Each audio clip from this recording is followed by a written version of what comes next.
Amis du jour, chalutations. Pour les petits nouveaux, moi c'est Sekhmet et je vous souhaite la bienvenue dans mon podcast littéraire. Dans mon émission, je vais tenter 3 fois par semaine de vous donner envie de découvrir des livres de tout poil, récents et moins récents. Alors, si ça vous tente, c'est par ici la suite. Aujourd'hui, je vais vous présenter La foudre et la fureur de Jennifer Armentrout, publiée aux éditions J'ai lu. Dans cette suite plus ou moins directe de la trilogie de The Dark Element, nous allons rencontrer Trinity Lynn Marrow, jeune femme de 18 ans au teint mat d'1m73 à la longue chevelure brune presque noire et aux yeux marrons. Atteinte d'une maladie oculaire dégénérative, Trin perd progressivement la vue, menaçant de la rendre aveugle à terme. Mais cet handicap n'empêche pas Trinity de s'entraîner d'arrache-pied au combat au corps à corps et au lancer de lame. Car Trinity est une demi-humaine qui vit dans une communauté de gardiens. Les gardiens sont des gargouilles en charge de la protection des humains contre les démons, si vous vous demandez. Trinity est spéciale à bien des égards, mais son lignage fait d'elle un être unique mais aussi vulnérable. C'est pourquoi elle ne sort jamais de sa communauté, et ce malgré sa majorité toute fraîche. Trinity peut compter sur Jada, la nièce du chef de clan, Ty, le gardien lié à Jada, Thierry et son mari Matthew, ainsi que Misha, son protecteur. Lorsque la mère de Trinity a rencontré Thierry et Matthew à New York, Trin n'avait pas 10 ans et ne savait pas encore avec certitude ce qu'elle était.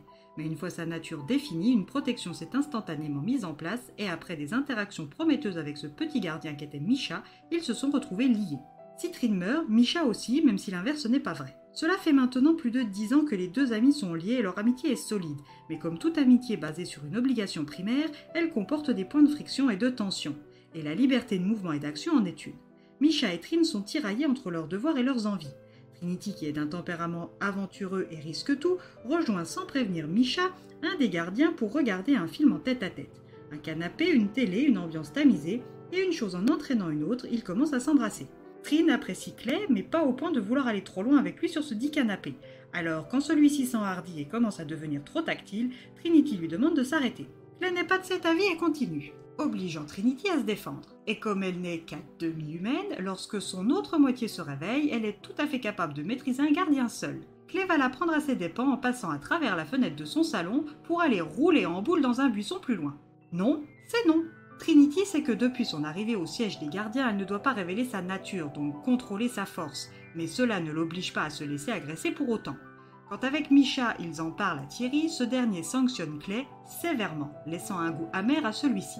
Quelques jours à peine après cet incident, une délégation de 3 gardiens de Washington DC arrive pour demander de l'aide.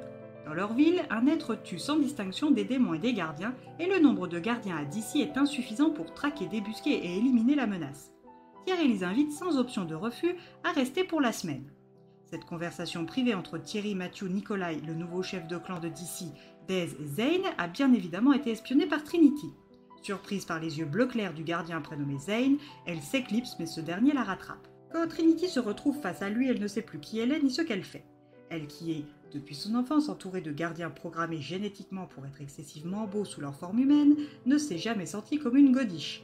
Mais ce Zane est d'une beauté stupéfiante. Blond à la peau dorée, avec une ligne de mâchoire taillée au ciseau, des yeux bleus certes typiques des gardiens, mais d'une teinte plus claire lui donnant je ne sais quoi en plus, sans parler de sa stature et de sa musculature qu'elle devine sous son t-shirt moulant.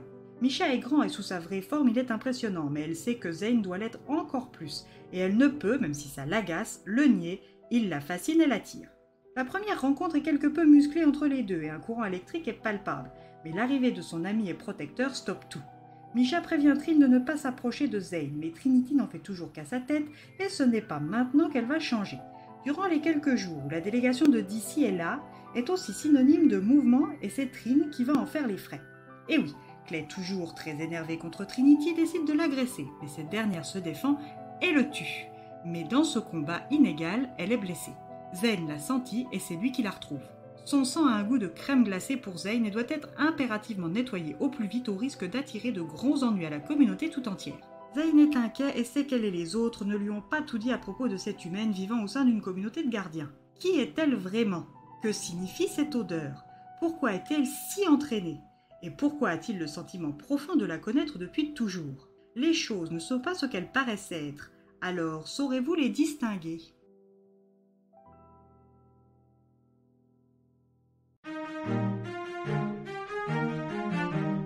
Une lecture plaisir, une suite qui fait revenir les personnages comme Zay, Leila, Ross et qui en introduit des nouveaux.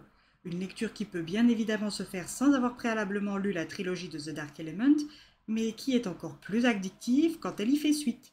Donc que vous ayez ou non lu The Dark Element, je vous recommande ce livre, mais vous encourage vivement à lire d'abord la trilogie originelle. Je dis ça, je dis rien. Et bien voilà, j'en ai fini pour aujourd'hui. J'espère que cet épisode vous aura plu et vous aura donné des nouvelles idées de lecture. Si vous souhaitez découvrir d'autres petits bonbons littéraires tout droit sortis de ma bibliothèque, je vous retrouve le mardi 17 octobre prochain pour un nouvel épisode. Et si d'ici là je vous manque de trop, vous connaissez le chemin sur Instagram, @leslecturesdeSekhmet. Sur ce, chalut les amis et à la prochaine!